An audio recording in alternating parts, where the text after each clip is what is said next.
They've been a lot of operational stuff going on. We have moved up to the Kerry Sports Academy in the MTU. That's a big move for us. We were asked to do that by, there was a fine facility put there a couple of years ago, back in 2019, and we were going to move in there in 2020, but of course 2020 didn't happen, and this is the first time we're back since. So that has proved to be a great success. It's 7:02. News Talk weather. Thanks to Ryanair. A birthday gift she loved? Ryanair gift cards. The perfect gift for lovers. Rather cloudy with patchy rain in the west, spreading further eastwards overnight. Most of the east will stay dry, mild, with temperatures not falling below 12 to 15 degrees overnight. And now you're up to date on News Talk.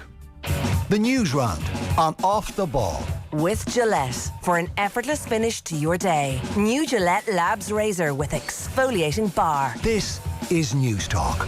You are very welcome along. I want to bring you back to just over 50 years ago. It's early 1972. So the president is Eamon de Valera, Jack Lynch is the Taoiseach, Ted Heath is Prime Minister, Frank O'Farrell is manager of Manchester United. Now, they've been top of the table that Christmas, in great form, until George Best decides that he doesn't really fancy to show up for training. So he goes and misses Carolyn Moore, who's the reigning Miss Great Britain. No sign of him at training. Manchester United can find the net. Dennis Law and Bobby Charlton completely tail off in their form, and they go on a losing streak. They lose 5 games in a row. It has never ever happened since, until tonight, which would be the first time since if they lose to Liverpool. And just going back to that time, Frank O'Farrell was manager. He would be manager until the end of the season. Derby County would win the league under Brian Clough, even though they weren't even in action. This was a week later. And the man beside me was a little baby boy, Kenny Cunningham. Indeed. You actually 1972. You were about 9 months old. 9 months old, yeah.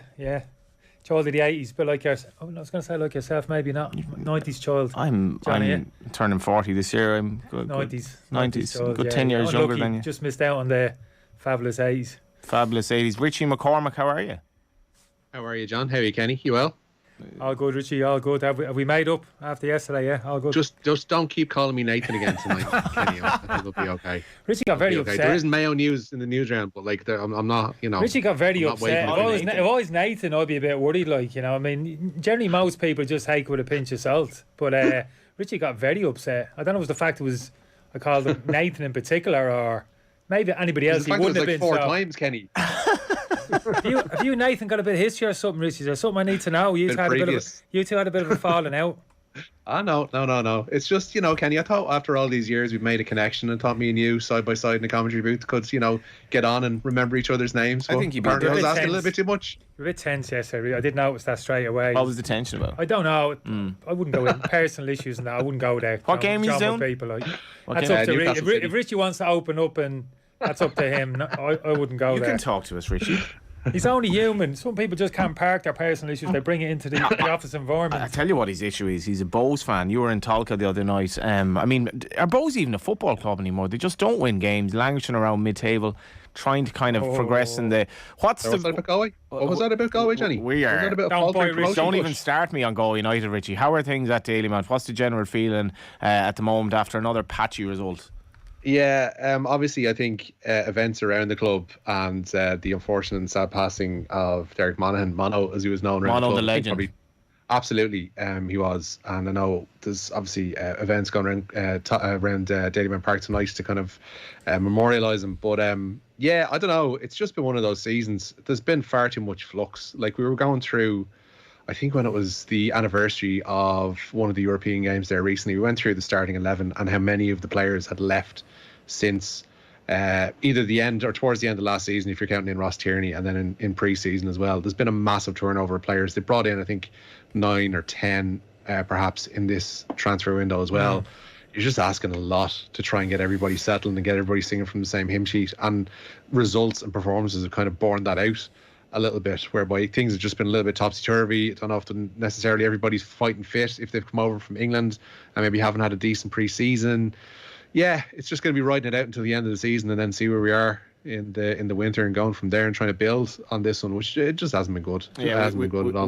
We'll talk a lot between now and 10 about a fairly compelling game. If you kind of want to watch car crashes in slow motion. It might be like that for Man United, although everyone tells me Liverpool are going to win, but I don't know, maybe stranger things have happened. And if you go into the betting in the game, they're not actually overwhelmingly strong favourites. But you're getting back to Chelsea though. What was the game like Friday night? Damien Duff came out afterwards. We played the clip of him. He had a bit of a spat with Kevin Doherty, I think it's fair to say. Said he wasn't a badge kisser, even though a lot of photos have emerged of him kissing various badges on social media. Duffer's box office, like.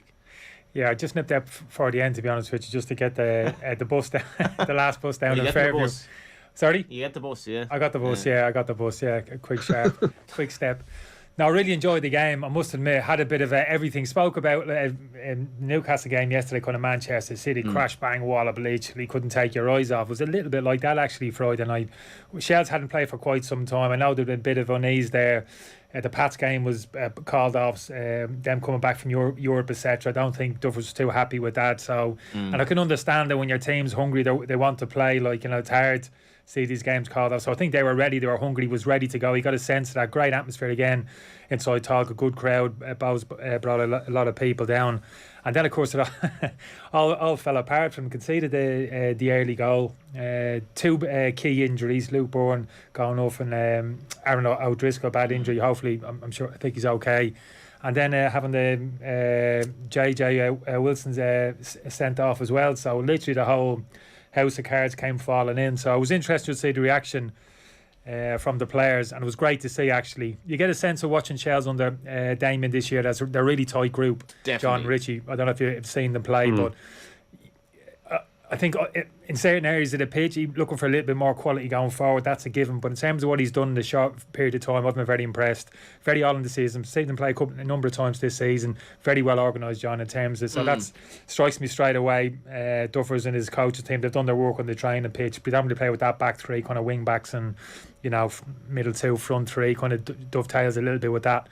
But very well organised, very well coached, and a really good spirit amongst the players. And that was really epitomised the other night against Bowes. Could have all fallen apart after conceding that goal, man down, but didn't pull together. Got themselves back into the game. Wasn't a penalty for me. They got lucky. Just on that as well, it wasn't a penalty, right? But you're talking about the Manchester United, Manchester City rather Newcastle game, and I'm watching it back. Like, what a game on the highlights. But like, you're getting blatant decisions that VAR is just letting go now, which was John Stone's challenge to me is a blatant penalty. Oh, it's never a penalty. I have to disagree with you. I heard that. I heard couple of people on Sky. No, it's not, because if you look at Cher, he's standing. He's standing, and then the last minute he deviates. He takes a big step towards John Stones. He's looking for the contact. He's actually looking. Was that the 50-50? Yeah, he's looking to looking to barge into John Stones and hit the ground. That's what he's looking to do. And he's so experienced and clever. He doesn't even look at John Stones. He knows where he is. He knows John Stones has actually got a run on him, and he's going to win the header. So what does he do? He doesn't make it too obvious and actually barge into him. But he takes a step towards him, and he's the one who actually makes contact. He goes looking for the contact. You see the collision, he goes down, and people are saying it's got to be a penalty. It wasn't, John. I know it's only opinion, don't get me wrong, but for me, Richie, what's your take on it? Yeah, I'm with Kenny there. I think initially when I was watching it live there, I thought, there's a bit of a bump there. It looks like it could well be a penalty, and I think I called it as such. But when you see replay after replay, like, it's exactly as Kenny describes it. Sure, 100% knows where he is, knows who's behind him, knows that he's going to initiate the contact. Stones has got nowhere to go, and it's just going to be a collision. But like, Stones had the right to go for the ball and try and head the ball as well. It wasn't a penalty. The interesting one is the challenge on the halfway line. Right, I want to get you on that. Right. So you mentioned Galway United at the start. So Galway United season effectively hinged on the 0-0 draw in Cork when we had a player sent off in the first half for basically tripping a lad on the halfway line, and I'm like, that's a straight red card. You made no attempt whatsoever to get the ball. A lot of people are disagreeing with me, including Cork people. Then I see the Trippier one yesterday, which was worse, and VAR exonerates him. Yeah. Well, it's never a red card. I don't know if the rules. A trip is never a straight a red card. I think it's dependent who. If you're the last man on the halfway line, John, and the trip prevents a man driving into a 1v1 situation with the opposition goalkeeper, that's different.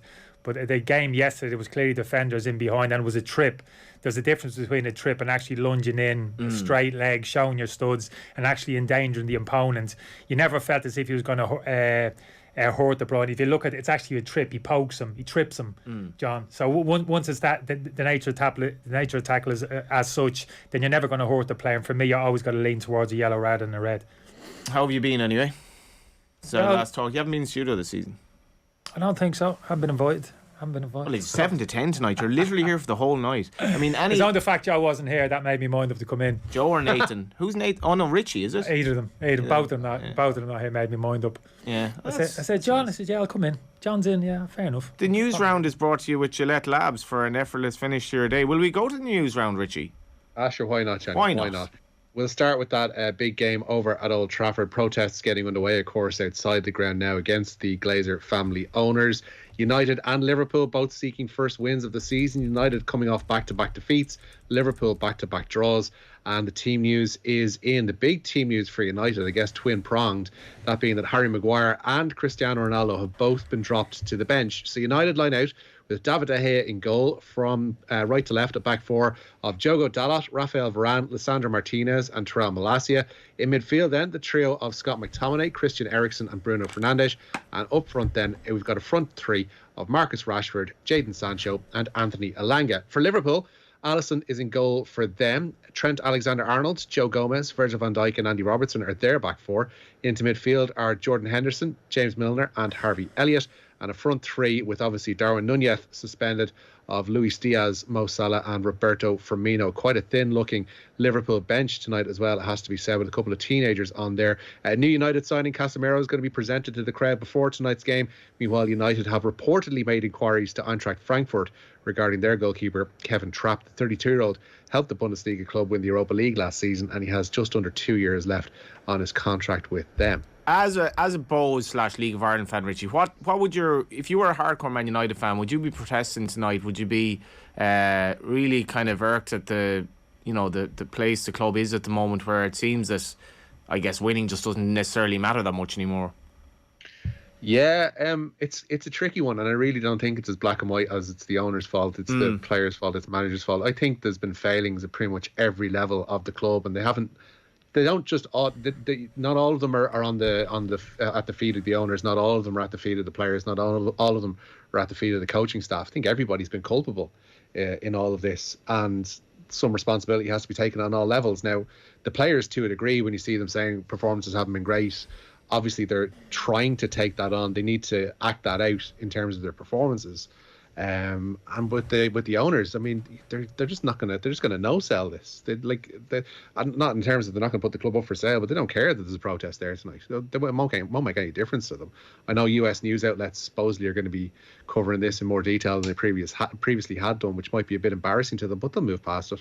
They're still going to be owners of the club. They might seek a minority stake to try and diversify the interest in it, but it's going to be as you were, and the United fans are going to have to keep up these protests and try and somehow make them more vociferous, that they're actually heard and acted upon. Kenny, what do you make of it? Gobby with the days when you just said a benevolent owner who would just throw money at the club. How was your man at Wimbledon, your boy back in the day? Sam. Sam would have been Sam Haman, yeah. Yeah, Sam Haman. Yeah, he would have thrown a bit at it, Sam. But he was a shrewd businessman. Kept that impression. He's a little bit kind of wild and out of control, but he was smart. He was smart how he ran the football club. And they're a very well-run football club, I've got to be honest with you, behind the scenes. Probably wasn't the perception people had in terms of maybe some of the madness that went around the club. But no, they were very well-run. Did you meet him? I did. Oh, yeah. I met him, yeah. We all had special clauses in our contracts. The Lebanese, Sam, so we all had these contracts where if we've conceded 6 or 7 in any one game, we'd have to turn up at his local Lebanese restaurant and eat wherever he put in front of us. And obviously they had some spicy. Very spicy is one way of describing it, in terms of you could put anything in front of you on a plate. Like you'd have. Did this ever happen? Yeah. No, it didn't. No, nobody turned up. No, nobody turned up. But he was a good. What I'm saying, he was a kind of good character. The lads enjoyed his company. Yeah. Had a good relationship with the fans. Probably exactly the opposite of what Richie's talking about in terms of the Glazers. The they don't do interviews. It's like they're disassociated. Like whatever. I don't. It doesn't bother me so much, John. That, to be honest with you, as long as they're running the club well, you know, in terms of getting the right people in place and giving the manager all the support they can. The club's been run efficiently. That doesn't bother me at all, to be honest with you. In fact, I get a bit fed up with owners in terms of making themselves the kind of centre of attention and putting themselves out front and centre. Yeah, so I don't mind that, John, to be honest with you, as long as the club has been run right. But it's in a bad way, and something's got to change. Just not sure it's going to change in the short term. And United have got more pressing concerns in terms of the current squad and how it can be strengthened in the short to medium term. Yeah, we'll talk about it as the night goes on. Our boy Owen Sheehan is actually in Old Trafford tonight doing a few vox pops with various characters. Closer to home, Richie, though, my fellow Galway man Micheál Donoghue has taken on a fresh challenge.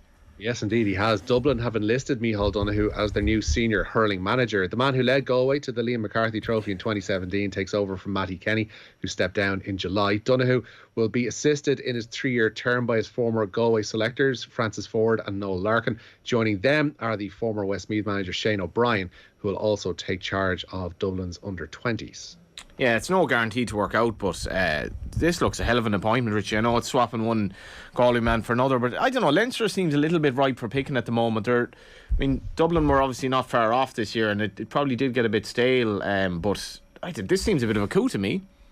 It can do. Like, it's going to take a big job, and they'll have to get down to the business of overseeing Dublin County matches now over the next while too, to try and get their squads together. But if you're looking for someone with a track record of performing well, Micheál Donoghue certainly has that, and certainly, like, from bringing contenders to the point of being All-Ireland champions, which is what you'll know more than anybody else here, that Galway were the nearly men for so long, and there's a sense that Dublin are that in Leinster. There's probably a refresh needed of the squads a little bit. But yeah, there's every chance that this could be a successful appointment. Certainly a bit of a coup, considering they've kept Donoghue away from, I guess, other potential inter-county management jobs. And it looks like Mayo will have a new manager tonight as well.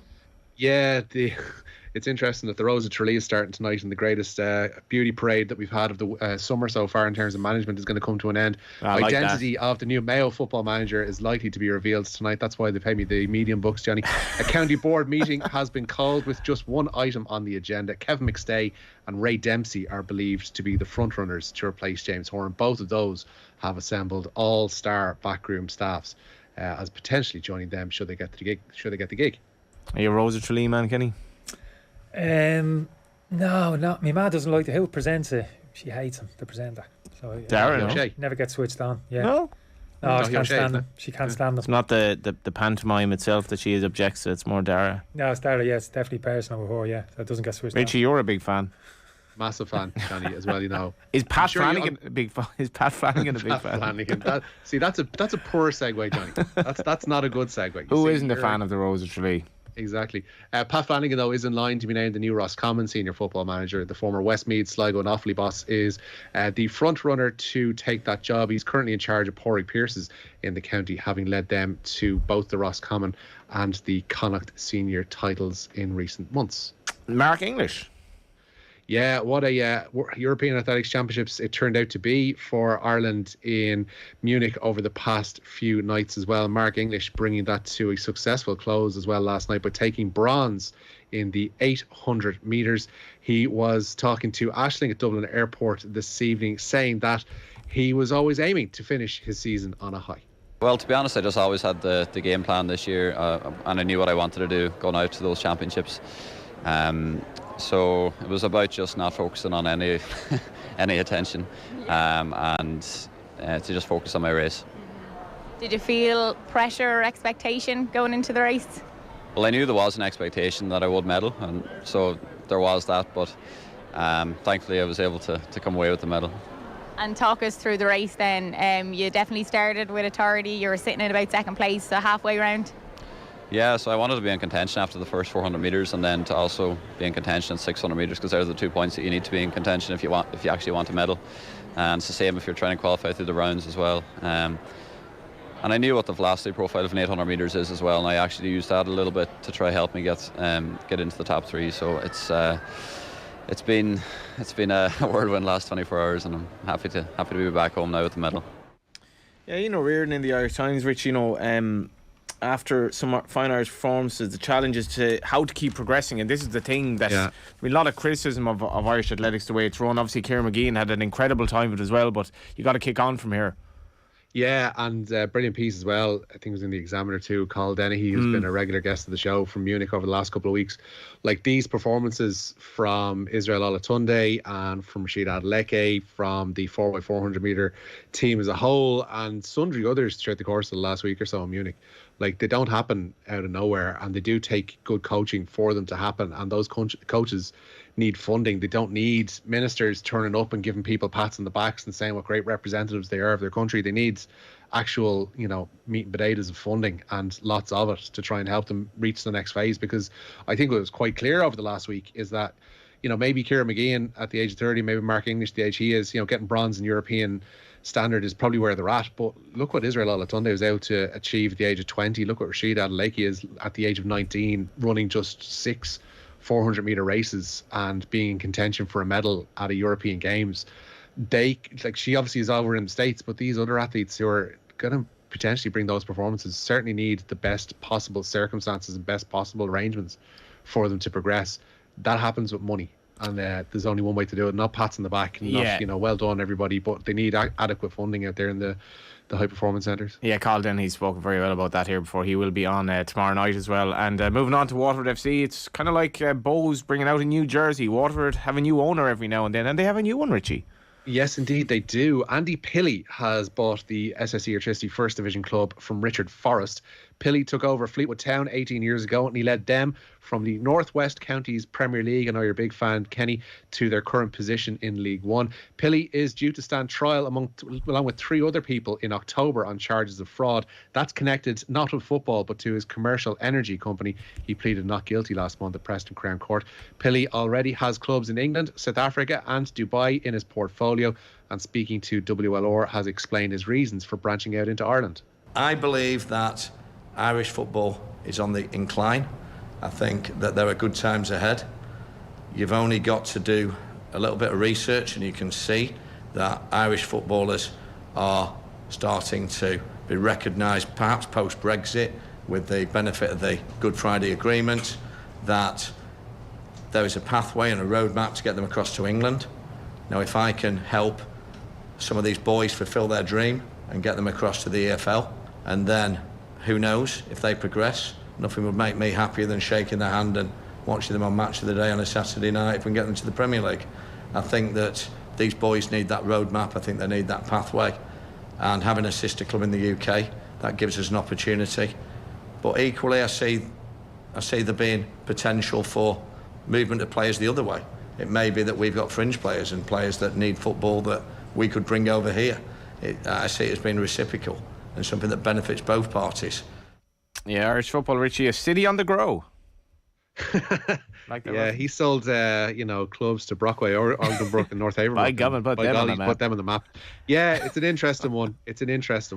Considering the backstory that we had there, the losses that Fleetwood Town incurred as well in the last couple of years too in their accounts. I would accept this news if I was a Waterford fan with a fair note of caution, especially because they've been through the ringer so often down there between Lee Power, Richard Forrest, the 50 billion managers that they've had over the course of the last 3-4 years or so. Good club, though, Rich. Good club. Good potential. And that's the thing. It 100% is, and is like ready made to be, shot into the first division or shot into the Premier Division with an injection of cash and with the right players. But they've done okay this season. I thought they'd really struggle this year, and they have done okay in the first division. They're in around third. Yeah, they're going to be in line for a playoff place. They'll probably be one of the favourites should they get through the playoffs.